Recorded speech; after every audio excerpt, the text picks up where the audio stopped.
Model with arrays. You can use arrays to model division and multiplication.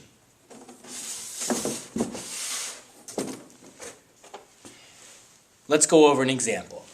How many rows of 6 tiles each can you make with 24 tiles? What you'll want to do is you take your 24 tiles and you split them into rows of 6. 1, 2, 3, 4, 5, 6. 7, 8, 9, 10, 11, 12. And you'll continue counting until you get to 24. 13, 14, 15, 16, 17, 18, 19, 20, 21, 22, 23, 24. So how many rows of 6 tiles each can you make with 24 tiles? Well, I can make 1, 2, 3, 4. 4 rows. Now the next step you want to do is you want to always think about multiplication and division number sentences and what this represents. This represents 24 divided by 6 equals 4. It also represents 24 divided by 4 equals 6. And 6 times 4 equals 24. And also 4 times 6 equals 24. You could argue that any one of these is represented by this array.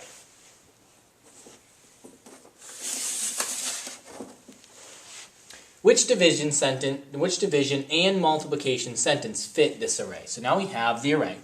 Pause the video, count up the array here, your rows, how many are in each row, and write down your division and multiplication sentence for this array. Now I'm going to go over it, check your work to see if you came close to mine. There are 1, 2, 3, 4, 5, 6, 7, 8, 9, 10, 11, 12, 13, 14, 15, 16, 17, 18. There are 18 total pieces, tiles, X's, whatever you want to call them. When I do my division sentence, I'm going to start with the total. And then you divide it. I have 2 choices in how I divide it. I can divide it up and down or side to side. I'm going to do it into the rows. I have 1, 2, 3, 4, 5, 6. 18 divided by 6 equals 1, 2. There are 3 in each group, so 18 divided by 6 equals 3. Now a multiplication sentence. Well, I could do 1, 2, 3, 4, 5, 6 times 1, 2, 3. 3, and that's going to equal 18.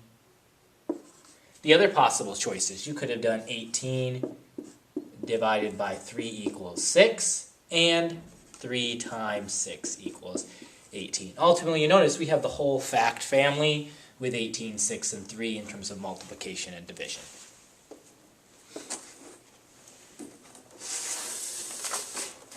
I want you to take it a step further now. I can solve multiplication and division problems with arrays. So now you have a word problem. Billy buys 36 party favors for his 9 guests. He gives an equal number of favors to each of his guests. Let me be clear that he's only giving them to his guests, so Billy does not count in that 9. So you're only using the 9 and the 36. Don't use 10. Don't add Billy in there, because he's only giving the party favors to his guests. He doesn't get any.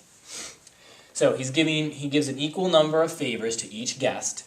How many party favors does each guest get?